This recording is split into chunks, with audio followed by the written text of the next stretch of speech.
Howdy. I know I normally do a skit or joke before these videos, but today I'm just going to do a small giveaway to show some appreciation to all you who watch my videos. My pocket knife is a Boker or Boker, however you pronounce it, and it's an Automat Kalashnikov 74, so I thought it'd be pretty cool to do a giveaway with this video. And it's an auto knife, so your state may or may not allow them. In that case, if you win and you're in a non-permissive state, I'll just send you $60 in lieu of the knife. So to enter, just leave me a comment below in this video and I'll choose one at random. So thank you for watching and please enjoy the video.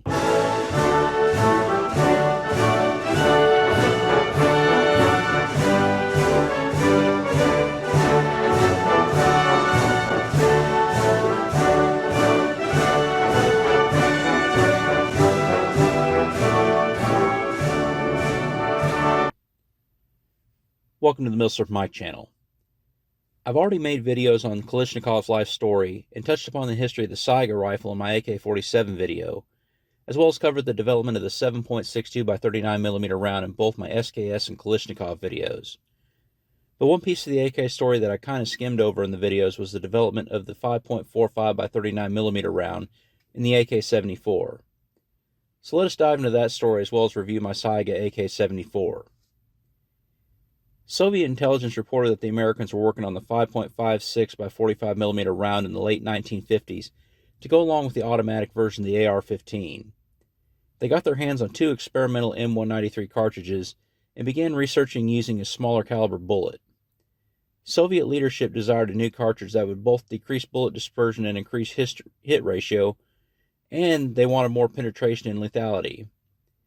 Achieving the first calls for reducing power factor, while achieving the latter calls for increasing power factor. To attempt to recreate the performance of the American cartridge, they necked down a 7.62x39mm case and copied the 5.56mm bullet using American manufacturing methods.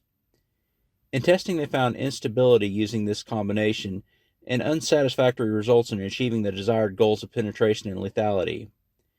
They abandoned copying the American cartridge and opted to design one of their own. Under V.M. Sabilnikov, Mikhail Yegorovich Fedorov's team worked on the bullet design to produce an elongated bullet with a steel core and bimetal jacket for optimal aerodynamics and mass-to-weight ratio. There was also an airspace in the nose of the bullet, which led to tumbling upon impact. A new powder was developed which helped in the development of a new case. The new case was needed as the sloping of the neck-down 7.62x39 cases, which are used for the 5.6x39mm hunting round I mentioned in my Saiga videos, caused many problems for automatic rifles, and the new powder required less volume.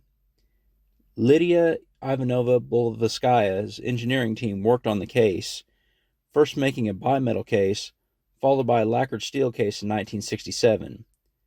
When put together, this became the 5.45x39mm 7N6 round and was officially accepted into service in 1974. Although officially accepted in 1974, most of the bugs were worked out on the ammo by the mid to late 60s, so in 1966, requirements were sent to design bureaus to produce a rifle to fire the smaller caliber round.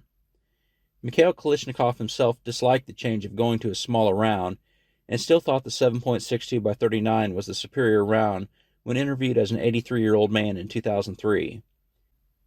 Still, he did not want to see the AK rifles replaced by a new rifle, so he advised the team led by, and I know I'm going to mispronounce this, A.D. Karushkin, to make the AKM platform work. This required more than a smaller diameter barrel, as there were problems with it retaining water. They worked these bugs out, changing out the barrel mouth, bolt head and extractors.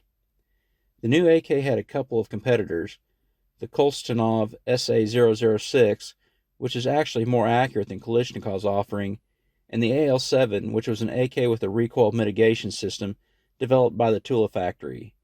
But Kalashnikov's modified AKM won out, as Shpaghin's mantra of complexity is easy, simplicity is difficult applied here, and became the AK-74.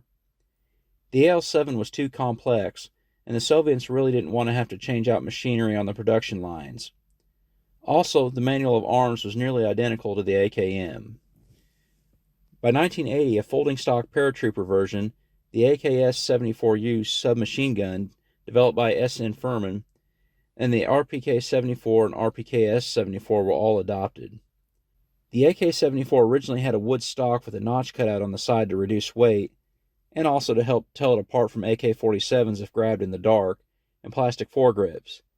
But all the furniture was quickly made out of polymer in plum color and eventually black color. Before I talk about the performance and some of the mythology that came from the AK-74 in Afghanistan, I'm going to make some conjecture here. I've yet to read Edward Ezel's book on Kalashnikov, which might shed more light, but in the 3 books I have read for this series, including the man's autobiography, there were many, many details on the development of the AK-47 and AKM, while the development of the AK-74 seemed to be skimmed over.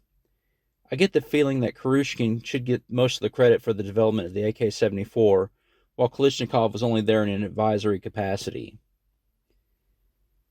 As the 74 series of rifles were phased in Afghanistan, the destruction of the new round was seen.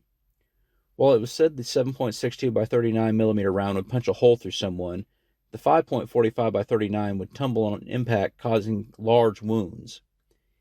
Galen Greer of Soldier of Fortune magazine was one of the first Westerners to come across the round and see the devastation wrought upon the Mujahideen. He noted only seeing devastating limb injuries, as those hit in their core did not survive. The bullet would fragment inside the body, causing extreme damage to tissues and organs. Until more was known, the Mujahideen accused the Soviet Union of using quote-unquote poison bullets. The Mujahideen started employing guerrilla tactics, received help from the CIA and China, and eventually turned Afghanistan into the Soviet Union's Vietnam. Of course, the Mujahideen turned into the Taliban and eventually used that aid against the United States and our own quagmire over there. Although there were further smaller developments to the ammo and the rifle, the 5.45x39mm round and the AK-74 pattern rifle are still the official infantry arm of Russia. Although there was excitement for the AN-94 for a while, it proved to be very complicated and was only really tested for Spetsnaz use. But Russia has wisely stuck with the simplicity of the AK pattern going into the 2020s. Now for my rifle. I was lucky to purchase this converted Saiga before the 2014 embargo hit, along with some wood furniture thrown in at a cost of only $700 to me. I stripped, sanded, and stained the wood with Minwax Mahogany Red. I then dyed the polyurethane with Scarlet Red RIT dye and put a total of 11 coats on it over the next couple weeks. I then replaced the polymer furniture with my new quote-unquote Russian Red furniture and gave the polymer furniture to my cousin, who still had an assault weapons band thumbhole stock on his AK. I do not know who did the conversion on this Legion USA import, but they seem to have done a good job, as I have a hard time telling the rifle is ever in hunting configuration. The first time I took this out, I could not believe it. I am by no means a good shot, but I was hitting a steel target at 370 yards away consistently with my iron set to 400 meters. Unfortunately, that range is no longer available to me, so I have to go to good old Pigeon Hill for the time being. I am by no means a good shot, but I trust myself with this rifle. As for reliability, this one does need to be cleaned up much more than the AK-47 to run its best, as I do have an occasional malfunction. It needs to be treated more like an AR in that regard. Since I have no bells and whistles on it, the only way to mount an optic on this would be with the standard AK side mount. But I do well with irons, actually better than I do with an AR without optics. This is one of my top 5 favorite guns in my collection. Please be aware of where your elected officials and the groups that claim to represent you stand on the Constitution. Please join the GAW and get 25% off your membership with my link in the description. And no, I do not get a kickback. If you like my content, please like, share, comment, and subscribe. Also, check out my Facebook, Twitter, Instagram, and who I support on Patreon. Thank you for watching, and as always, have a great day.